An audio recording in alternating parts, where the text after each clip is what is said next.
Pesen apaan lah? Kopi. Kopi hitam.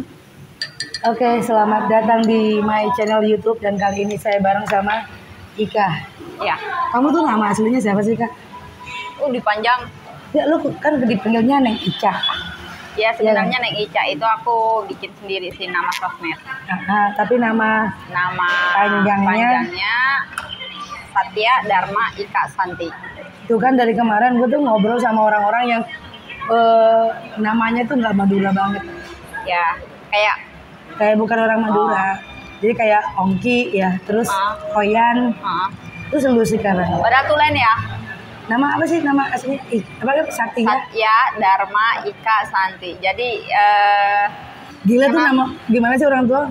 Ya, karena kan namanya? waktu itu bokap gue nih. Bokap gue tuh waktu itu masih aktif sebagai pembina pramuka. Oh. Jadi beliau itu fanatik banget Ya. sama kegiatan pramuka. Nah, gue lahir di belakang. Pas waktu bokap gue nganter anak-anak sekolah kemah. Kamu lahir, jadi bokap lu nggak nemenin nyokap lu? Iya. Oh gitu. Kayaknya namanya Satya. Iya. Satya Dharma Eka Santi. Ika. Karena kan diambil dari Pertama. Ya. Lu anak pertama. Gue. Dari berapa saudara? Dari sebenarnya sih kalau saudara kandung gue ada 4. Terus gue punya kakak angkat. Oh. Sama gue punya adik sesusuan. Sama deh kayak bokap gue suka ngasuh-ngasuh anak kan. Ya gitu. Kak, aku pengen ngajakin kamu podcast kayak arisan kayak kemarin-kemarin ya. Jadi kita bikin 2 pertanyaan dan kita jawab bareng-bareng. Tapi sorry nih, suara saya habis kenapa ya, Kak? Jadi kemarin itu gue nggak teriak-teriak, gue cuma ada tamu. Ya, capek kali ya? Iya, podcast, udah itu ketemu tamu lagi, malam saya rapat, tiba-tiba gue udah habis suara. Berarti kan kena angin malam. Dalam posisi badan capek, karena kalau gue begitu. Gue kalau pas lagi capek kena angin malam nih. Artinya gue ada kegiatan yang di luar rumah lah. Artinya. Memang suara harus habis. Makanya ngaruh kalau ngaruh ya. Kalau gue nggak teriak-teriak gitu ya. Nggak, maksudnya nggak siapa kita gitu kan. Waktu yang kemarin awal gue habis suara itu karena teriak-teriak wajar gitu. Tapi kemarin gue nggak teriak-teriak. Ya, karena badan lo lagi capek, terus lagi keluar rumah kan, angin malam. Gitu ya. Iya. Kalau gue sih, tau lagi deh. Tapi ini finally ya kita bisa podcast. Padahal saya ngajakin Ika udah lumayan dari 2 bulan yang lalu ya. Iya. Ika, emang gue bisa, lu nya yang nggak bisa. Ya, pokoknya nggak ketemu. Bisa, gue yang ya. Dan ini dadakan. Dadakan. Kayak tahu bulat. Digoreng dadakan. Sekarang udah bikin pertanyaannya kan? Udah. Dan kita jawab bareng-bareng ya. Saya bikin 2 pertanyaan dan kamu 2 pertanyaan. Karena berhubung punyanya Ika kecemplung. Pertanyaannya, jadi punya Ika duluan nih. Ini basah nih ya. Gue bacain ya. Yang bikin lo enjoy aja di tengah banyaknya orang-orang nih nanyain kapan nikah gitu. Itu apa aja buat lo? Tanya lo bisa nepis gitu loh. Ini kan seumuran kita nih ya. Lu aneh ya? Apa? Lu ngerasa terganggu ya ketika ada orang yang nanyain kapan nikah? Kalau gue sih enggak. Karena kan kalau gue ini bukan yang pertama gitu. Artinya gue nggak ngerasa, kalau gue pribadi nggak ada yang merasa gue terdesak. Mungkin karena gue udah punya anak ya. Jadi apa sih yang perlu gue buru-buruin? Toh juga gue dalam keadaan sendiri aja gue enjoy, gue bisa fokus sama anak gue fokus mau ngapain aja, khususnya untuk keluarga ya, khusus bapak ibu gue. Ya, makasih ya Mbak. Gitu. Jadi gue waktu di kamu udah pernah pengalaman nikah, udah punya anak. Kenapa gue bikin pertanyaan itu? Ini kan versinya kita pasti beda. Karena kan kalau gue kan untuk nikah lagi. Nah kalau lu kan belum sama sekali mau nikah gitu maksudnya. Nah gue pengen tahu tuh versi lu gimana gitu. Enggak, ini sih benernya tergantung pada bagaimana kita terganggu apa enggak. Sama sih kayak dulu ya. Lu tuh akan enjoy ketika ketemu sama orang yang nanyain kapan lu nikah atau apalah pertanyaan-pertanyaan yang menganggap lu itu terlalu mendistrak gitu, yang mengganggu. Kalau itu membuat kamu terganggu. Karena saya nggak merasa terganggu sih dengan pertanyaan kapan lu nikah. Sehingga saya juga nggak Dia aja gitu dia ya. aja. Dia aja. Yang paling waktu yang paling bikin saya emosional ketika saya masih belum selesai disertasi. Nah jadi kapan selesai itu buat saya terganggu karena disertasi itu kan selesai nggak rasanya kan tergantung gue. Iya benar. Apakah saya mau nyelesain apa enggak itu kan tergantung gue. Jadi kayak gue tuh kayak merasa kayak bertanggung jawab gitu loh. Sementara kalau jodoh, kalau menikah itu kan nggak hanya gue, tapi banyak pihak. Makanya saya nggak terganggu. Bukan enjoy sebenarnya. Saya nggak terganggu. Dan setiap orang itu pasti punya versi target masing-masing. Artinya begini, gue nih targetnya bukan nikah gitu. Target utamanya bukan nikah. Gue target utamanya belajar. Gue target utamanya bisnis gitu loh. Ya kan? Nah versi tiap manusia itu kan beda. Setiap orang kan beda. Tapi lu masih kepengen nikah kan? Pengen lah, lama juga masih muda. Kenapa lu kepengen nikah? Karena kan mungkin kalau dulu ya gue prioritas mikir anak gitu, anak masih kecil-kecil. Terus nyambung komunikasi misalnya antara calon gue sama anak ini susah loh gitu. Oh iya ya. Ya kan? Gitu ya kalau punya anak ya. Karena anak itu pasti mikirnya mending gue nyokap nih sama bokap aja gitu kan. Kalau nggak benar-benar orang benar-benar pilihan gitu ya dari Tuhan misalnya ya. Benar. Susah mau ngebangun chemistry. Cuman kan ada tuh orang yang kadang yang penting gue nyaman sama ini orang juga nyaman, orang ini mau bertanggung jawab, nggak mikir nih kedepannya anak nih bakalan benar-benar senyaman gue nggak sama si ini orang gitu kan, ini laki cocok nggak gitu. Nah itu yang pertama ya. Terus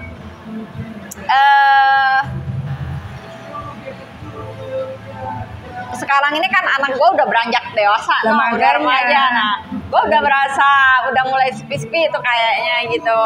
Anak gue kadang sibuk sama ininya sendiri. Maksudnya gue kalau dulu kan gue pulang kerja, nyampe rumah nyariin anak pasti nyariin ibunya gitu. Nah sekarang pas anak udah gede, mereka udah nggak tahu emaknya datang, ya udah, bunda datang, udah mereka sibuk, gue juga sendiri di kamar gitu.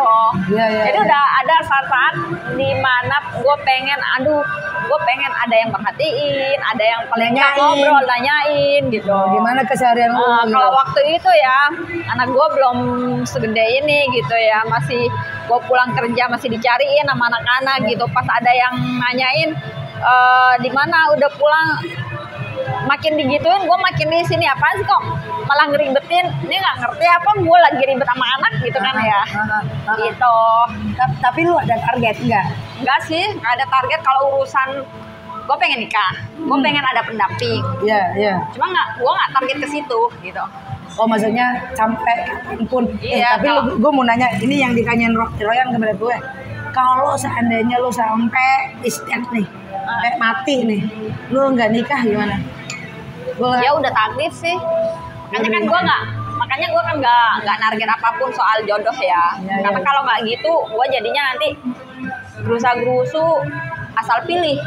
Iya nggak sih? Iya benar. Karena kan berasa dikejar target gitu loh. Iya benar. Jadinya tidak pure keinginan kita. Betul. Iya benar. Makanya gue mah masih ketemu jodoh, syukur, alhamdulillah. Nggak ketemu jodoh ya Allah pasti ngatur jalan gue gitu. Iya benar. Udah nyiapin jalan gue gitu. Iya, tapi lu nggak terganggu ketika ada orang yang nanyain kapan nikah? Bukan terganggu ya mungkin, cuman ya apaan sih gitu. Ya, terganggu mah itu mah. Enggak, maksudnya gue apa sih, kalau ngerasa terganggu tuh kan pasti kita mikir gitu ya. Gue nggak mikir, cuman heran aja sama orang nggak ada topik lain gitu loh. Ya kan secara mereka ngerti kalau gue ada anak gitu, nggak ada yang perlu gue kejar gitu. Lah masalahnya gue tuh nggak ada yang nanyain Kak. Lu ada yang nanyain gak sih? jangan tanyain gue ada yang nanya atau kagak. Apa? Keseringan. Gue gak ada yang nanyain tau gak? Sampai kemarin lebaran tuh ada orang tanyain lo kapan kawin. Tapi mungkin gini, gue pakai analisanya begini.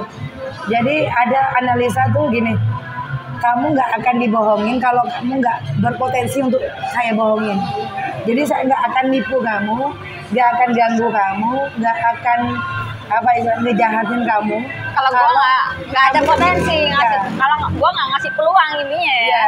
Jadi kayaknya orang-orang pada ngerti ya, pada saya tuh mau ditanya malah nanti mereka kan takut juga gitu. Misalnya ada orang mau nanya kapan nikah Nov, mungkin kenapa mereka nggak nanya? Saya khawatir saya akan nanya balik atau apa atau apa. Tapi nggak ada yang nanya kecuali mungkin orang-orang jarang lah, mungkin orang yang baru kenal ya. Biasa kan, kamu sudah menikah gitu kan biasa. Tapi kalau orang udah lama ya sahabat atau kerabat jarang deh nanyain dan sampai kepengen banget ya ditanyain. Iya loh. Jadi berarti kebalikan gue loh. Lu keseringan? Gue keseringan. Mungkin karena janda lebih rentan daripada perawan. Iya sih. Cuman kan harusnya yang janda ya yang gak usah ditanya-tanya ya. Karena udah pengalaman ya. Ini kenapa gue yang keseringan lo yang kagak ditanya? Karena lu berpotensi kali. Iya kali ya. Potensi untuk ditanyain. Kamu terlalu iya gitu tuh. Kalau aku kan langsung galak. Makanya mereka nggak nanyain gitu. Oke, kita lanjut ya. Oke. Ini pertanyaannya Ika. Udah ya. Oke, kita ambil pertanyaan gue. Duh, lu lagi. Planning ke depan yang menurut lo harus merasa nih mau nggak mau nih harus terrealisasi gitu. Apa? Segera nih harus nih gitu. Gue rencana tahun depan ke Perancis. Lebih ke hobi, healing, seneng-seneng. Enggak, jadi gini. Jadi dulu waktu habis S1, gue kan rencana memang mau kuliah di luar negeri. Cuma nyokap kan, ibu itu nggak setuju. Terus nggak tahu kenapa kok saya masuk jurusan sosiologi, di mana saya ketemu sama tokoh-tokoh atau pemikir dari Perancis. Banyak ya kayak Michel Foucault, Pierre Bourdieu gitu ya. Saya suka sama pemikirannya mereka dan nggak tahu kenapa. Karena saya suka sama mereka, saya suka nonton film-film Prancis. Saya suka semuanya hal-hal yang berkaitan dengan Prancis. Buku-bukunya dan ada penulis yang memang saya suka dari Prancis tuh Ernest Hemingway. Jadi bercerita tentang Prancis sayang. Sampai akhirnya saya pernah mencintai seorang pria yang sama-sama mencintai Prancis. Udah semuanya hal-hal yang berkaitan sama Prancis gue suka. Akhirnya saya memutuskan untuk gue pengen ke Prancis. Kalaupun misalnya nggak melanjutkan postdoktoral ya, gue pengen minimal lah menetap di sana gitu. 3 bulan maksimal, minimal mungkin sampai 1 tahun 2 tahun. Dan karena tahun depan gue haji, insya Allah ya, karena kan ininya 2021 ininya porsinya. Tapi kan karena pandemi mungkin tahun depan habis haji mungkin gue pengen ke Prancis deh. Itu langsung ya. Itu yang habis karena gini, mimpi kalau nggak direalisasikan itu kayak nagih tau gak sih? Kayak punya hutang. Tapi kalau sudah direalisasikan, meskipun nanti gagal, meskipun saya nggak nyampe berapa hari langsung pulang, tapi gue nggak penasaran gitu. Lu apa sayang? Kalau gue sih lebih yang harus segera direalisasikan. Gendutin rekening sih. Enggak, bener itu bener. Lu pengen punya duit berapa? Paling enggak gua harus cukup sampai masa tua. Dan nggak mau kerja lagi maksudnya? Nggak mau kerja lagi. Lu udah capek ya?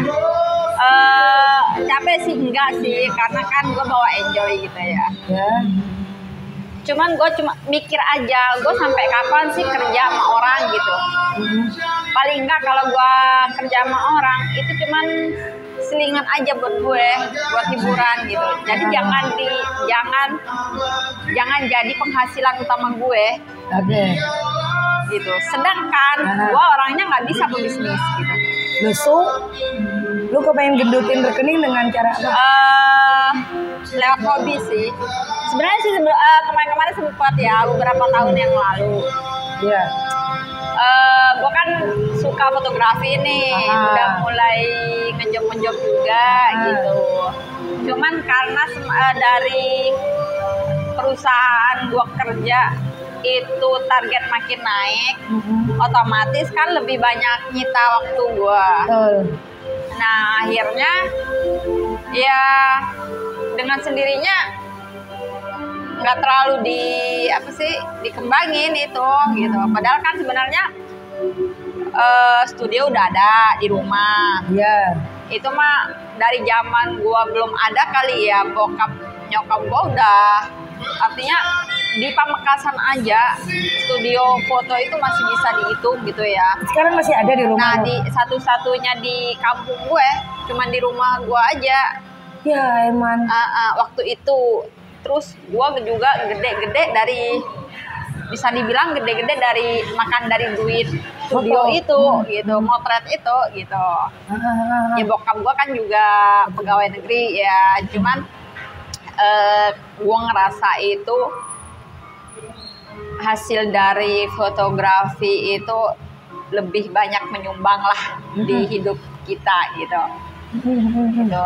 Nah, yang gue sayangi itu kenapa gue nggak bisa ngelanjutin. Sebenarnya kok untuk fasilitas sih sudah ada semua, cuman gue aja yang terlalu fokusnya nggak situ gitu. Nah, gue pengen gue pengen nih ngembangin gitu. Secara gue di bisnis nggak bisa gitu.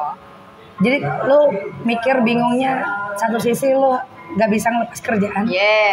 Karena gue masih suka gitu di situ, gue enjoy di situ. Dan lo dapat duitnya dari situ. Dapat duitnya juga di situ. Satu sisi lo kepengen punya waktu untuk ngembangin fotografi.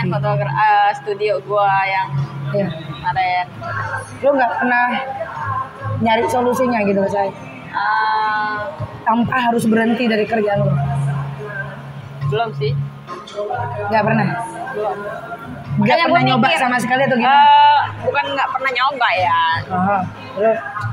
Cuman kayaknya nggak bisa jalan dua-duanya gitu. Harus ada yang gue korbanin dulu gitu. Iya, memang. Kecuali mungkin gue udah mendekati masa-masa pensiun nih. Lu harus milih ya. Iya. Ya kan? Kalau udah mau masa-masa pensiun kan paling enggak target juga gua nggak gitu-gitu amat kali gitu kan. Kalau pertanyaannya begini, kalau gua kasih duit lo 1 M deh, kalau gua ngasih lo 1 M, apa yang akan lo lakuin?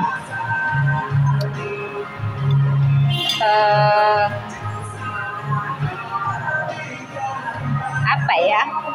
Karena gua belum ada angan-angan buat fokus di studio gitu loh. Terus apa yang gak pengen lo realisasikan dengan segera?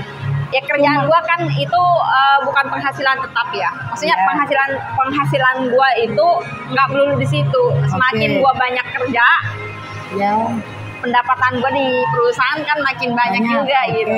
Itu yang gua kejar masih.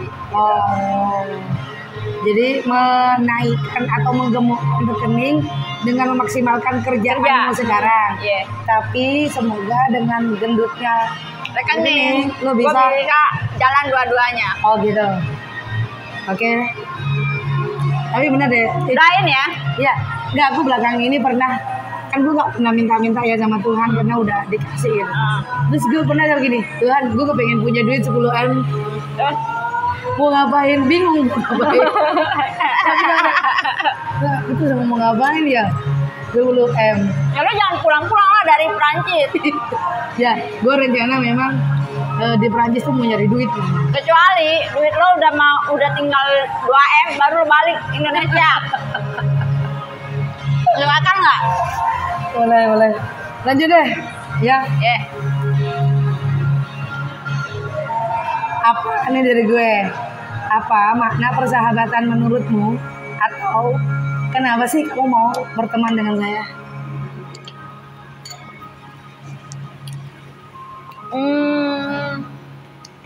Nah, kalau gue sih lebih ke nambah keluarga aja sih. Pertama, karena ada beberapa orang yang nganggap teman itu harus saling nguntungin. Iya. Aku nggak suka banget. Cuman buat gue teman itu harus saling ngelengkapin, bukan nguntungin. Betul. Karena kalau mindsetnya udah harus saling nguntungin, giliran kita nggak punya apa-apa buat kita kasih ke temen, siap-siap aja kita ditinggal. Iya. Tapi kalau bener. orang nyari temen buat saling ngelengkapin, ya kita mah mau dia kaya atau mau dia miskin, mau dia pinter atau mau dia bego, ya tulus aja dengan sendirinya gitu. Ya nggak sih? Iya, karena kalau kita nyari teman karena untuk keuntungan, ketika kita udah tulus udah ya, bisa. Kita mesti loh di mindset kita itu kepengen dapat balasan. Ternyata teman kita nggak ngasih balasan, gue udah tulus loh sama lo, terus akhirnya dia nggak balas, jadinya ya kita nuntut gitu loh, terus dia nggak ngasih, akhirnya kita marah, padahal dia nggak minta kok kita tulus kan aja, cuma karena mindset kita berteman tuh hanya untuk nyari keuntungan. Beda kalau kita nyari temen buat melengkapin kita gitu. Jadi mau kita ada kesulitan apapun gitu ya, nggak hanya secara finansial ya, bisa lah kita yang ngandelin. Terus kenapa lu mau temenan sama gue? Kalau gue temenan sama lu pertama, karena baru ketemu sama orang yang dari Jakarta, saya. Oh ya. Aku kan masih ngomongnya itu masih lu gue ya. Jadi kadang-kadang orang yang nggak ngerti itu disangkanya saya sok sombong gitu loh, yang apa sih dari Jakarta nunaf gitu. Cuma nggak mau tuh ya kadang-kadang keceplos sendiri kalau pakai lu gue, apalagi kalau udah mau marah-marah, emosi lagi muncak. Itu kalau kita pakai bahasa Betawi gitu, bahasa Jakarta kan kebun binatang ikut semua gitu loh. Itu kayaknya kita nyamblang gitu, padahal mah kita biasa aja ya. Biasa aja. Itu yang pertama ya, karena lu punya latar belakang yang sama gue. Kita sama-sama orang pernah tinggal di Jakarta dan ngobrolnya juga nyambung. Terus yang kedua, gue tuh salut sama lu ketika lu bilang bahwa ketika lu mencintai seseorang dan seseorang itu tidak bisa kita miliki dan lu memilih hancur, tapi lu nggak melawan norma. Gue salut itu. Gue tahu lu hancur, gue tahu lu terluka gitu, tapi lu memilih itu daripada lu kepengen bilang bahagia tapi lu ngancurin norma sosial gitu lah sayang. Gue salut itu karena gue butuh orang yang dia punya komitmen.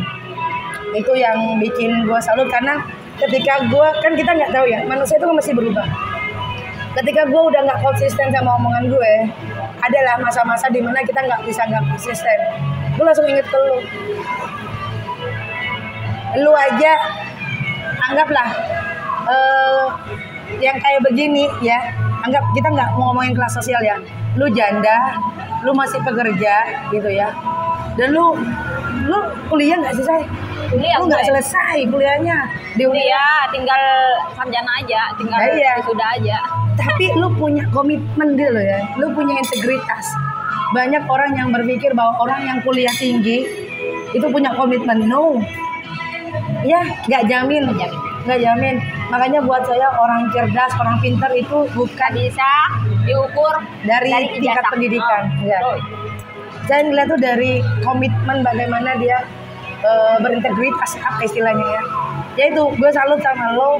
Jadi artinya lo kayak istilahnya alarm lah buat gue. Jadi kalau gue pengen melenceng lah istilahnya ya, terus inget lo, walaupun lo nggak ngomong ke gue gitu loh. Jawa Ika aja bisa, kenapa gue nggak bisa, kayak gitu loh. Kalau lo kenapa temenan sama gue? Apa ya? Enak buat sharing sih. Karena mungkin gini ya, ketika kita sudah merasa membangun komunikasi di tingkat A misalnya ya, ini siapa lagi? Gue silent ya. Terus misalnya nih, gue nih nyambungnya sama ini nih gitu. Terus ngobrol sama orang yang di bawah gue misalnya. Iya. Karena gue ngerasa nggak pinter-pinter amat gitu ya. Terus Jadi kan gue ngerasa nih, gue kalau masih bergaulnya sama ini orang nih ya, yang ada gue makan hati, pinter kagak, dodol iya gitu. iya. Ya nggak sih? Iya benar. Makanya kenapa gue susah. Nggak terbangun gitu ya. Ini nggak usah ke temen nih ya. Kenapa gue susah ngerasa nyaman sama orang gitu? Karena kan gue udah biasa ngobrol sama orang yang bisa nih ngejar omongan gue gitu. Oke. Ya kan? Gak mungkin gue harus mundur ngomongnya gitu. Ya kan? Apalagi sama temen gitu. Itu aja sih. Gue ngerasa nyaman aja ngomong sama kalian. Kayak berasa gue dapat ilmu banyak lah gitu. Gue malah susah nerima materi atau teori di kelas loh. Tapi kalau gue yang ngomong lo terima? Masuk. Otak, iya. Kayak Basari ngomong, masuk langsung ke otak gitu. Iya. Kalau di kelas bingung ya. Kalau di kampus. Karena emang dari kecil gue emang orang yang paling nggak suka baca, paling nggak suka nulis. Iya bener. Jadi buku gue tiap tahun gue beli buku, cuma paling kepakainya 3 lembar, 10 lembar gitu doang. Emang nggak ada PR apa? Ada PR ya, buat nulis PR aja, bukan nulis teori yang disampaikan guru. Anti gue nulis, bener. Tapi akhirnya lu belum bisa nulis, belum bisa suka baca. Belum suka. Tapi Yep. Lo dapat ilmu lah gitu, tanpa harus membaca atau menulis. Gue lebih ke ini sih, ke belajar dari pengalaman gitu. Betul. Aku masih ingat kata guru gue ya. Ilmu yang paling puncak itu pengalaman, bukan di ruang kelas. Jadi ketika lo udah bersentuhan dengan masyarakat, bersentuhan dengan kehidupan orang lain, dan lo ngerasain, itu udah ilmu yang paling puncak. Iya benar. Dan ternyata ilmu di alam itu lebih banyak daripada di kelas. Betul. Tahu nggak sih? Betul. Di kelas kan tergantung jurusan, say. Betul. Ini nggak masuk jurusan, nggak masuk ini. Iya benar. Kalau yang lain, gue sampai shock loh pertama kali pulang kampung tuh, gila ya. Orang Madura tuh kayak sinetron, tapi memang begitu adanya, bahwa sinetron itu real. Ya nggak sih? Jadi sutradara, produser itu, kalau menurut naskah pasti mereka itu dapat dapat ide cerita dari kenyataan pengalaman. Gak mungkin bang ujuk-ujuk dapat ilham. Nih gue mau bikin ini. Iya bener. Ya itu. Lanjut ya. Ini yang terakhir. Ini yang keempat. Gue sambil makan. Sebenarnya kamu pengen nikah dengan pria seperti apa?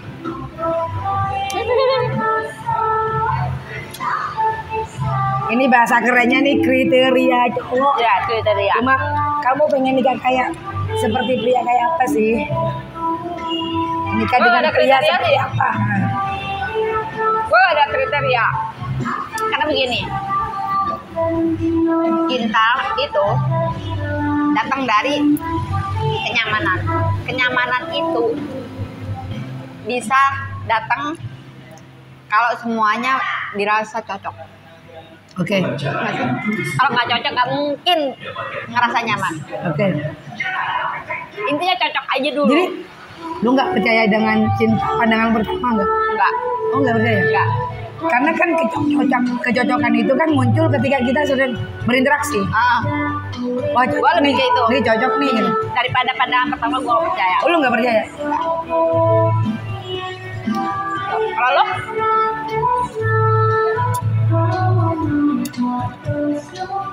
Gue baru enggak ya. Ternyata hasil disertasi saya itu salah. Kan disertasi saya itu penelitiannya, pertanyaannya gini, kenapa cowok-cowok itu, cowok Madura, laki-laki Madura merasa insecure atau nggak pede ketika berhadapan dengan perempuan yang lebih tinggi, lebih tinggi dari dia. Salah satunya adalah pendidikan. Akhirnya saya kan penelitian tuh. Oh ternyata ini. Pas aku sudah masuk ke masyarakat, ternyata apa yang hasil penelitian saya itu salah. Cowok laki-laki Madura itu tidak atau segan atau insecure ya, nggak percaya diri sama saya bukan karena saya S3, bukan karena saya sudah mandiri secara finansial, tapi karena mental gue. Karena gue punya mental yang kuat, di mana kalau gue punya masalah gue bisa selesaiin sendiri. Karena pernah dulu tuh ada seorang pria, sahabat gue, dia bilang gini, Nov, seandainya saya nggak menikah, seandainya saya nggak punya istri, anggaplah saya single, terus saya tuh cinta mati sama kamu, saya tetap tidak akan menikah dengan kamu. Loh, kenapa bang? Karena kalau kita menikah, terus dalam rumah tangga ada masalah, yang lebih dominan lu pasti. Iya, dalam skala 1 sampai 10, saya masih 1, kamu udah nyampe 10. Iya, benar. Dan itu melukai harga diri laki-laki. Nah makanya kalau pertanyaannya, sebenarnya kamu pengen nikah dengan pria seperti apa? Yang punya mental yang kuat. Udah itu. Kalau udah mentalnya kuat, dia nggak akan percaya, nggak akan insecure gitu loh, gak akan minder ke saya. Mental yang kuat itu gak harus kuliah tinggi, ya, benar. Gak harus kaya, gak harus apa ya. Tapi mental yang kuat itu adalah yang apa ya kayak, ya dia berani bertanggung jawab, berani mengambil resiko. Jadi buat saya yang bisa menyelesaikan masalah ya, jangan kabur, ya, jangan pergi, jangan pengecut, jangan pecundang. Jadi kalau ada masalah hadapin. Seburuk-buruknya hadapin. Tapi kan memang mayoritas ya, nggak semuanya memang yang gue tahu gitu ya. Gue ada, bukan lebih banyak temen cowok daripada cewek gitu. Memang iya, mereka lebih cenderung ke egoisnya gitu loh kan. Ngerti nggak sih? Iya. Iya. Dia ngerasa, mereka itu ngerasa benar. Giliran dihadapkan masalah, mereka malah kayak Hello Kitty, gimana sih? Jadi sosok jadi Popeye, padahal mentalnya Hello Kitty. Itu sih kebanyakan. Sorry kalau yang nggak ngerasa nggak usah protes ya. Ini aku nggak bilang semua laki-laki begitu, enggak. Aku bilangnya mayoritas dari kebanyakan teman-teman yang aku kenal. Betul. Itu yang aku tuh baru nanya gitu ya. Jadi ada laki-laki yang apa namanya tertarik sama saya karena saya kuliah S3. Duh, ternyata salah dong disertasi saya. Ada yang tertarik karena saya mandiri. Tapi ketika dihadapkan pada mental saya, pada makanan, makanya gue pengen. Dan kadang itu kan bisa dibilang orang yang bertanggung jawab ya. Iya dong. Orang bertanggung jawab itu tidak harus dengan dia memiliki harta atau pendidikan yang tinggi atau jabatan. Gak ngaruh. Laki-laki yang punya mental yang kuat, yang punya komitmen, punya integritas, yang pasti itu setia, ya kan? Itu pasti mentalnya kuat. Ya nggak sih? Kalau saya nyari yang kaya, gue bisa kok nyari duit sendiri. Yang pinter udah, tapi yang punya komitmen, yang punya integritas, yang bertanggung jawab, yang nggak pernah kabur kalau ada masalah. Yang apa lagi ya saya? Ya pokoknya masalah mental deh. Makanya saya kepengen menikah sama laki-laki yang mentalnya kuat. Itu aja. Dan lu yang lebih mendahulukan perempuan, tapi bukan mengandalkan perempuan. Pengalamannya. Iya. Oke, terima kasih teman-teman sudah menonton, dan ini Ika dan saya Novi. Assalamualaikum warahmatullahi wabarakatuh.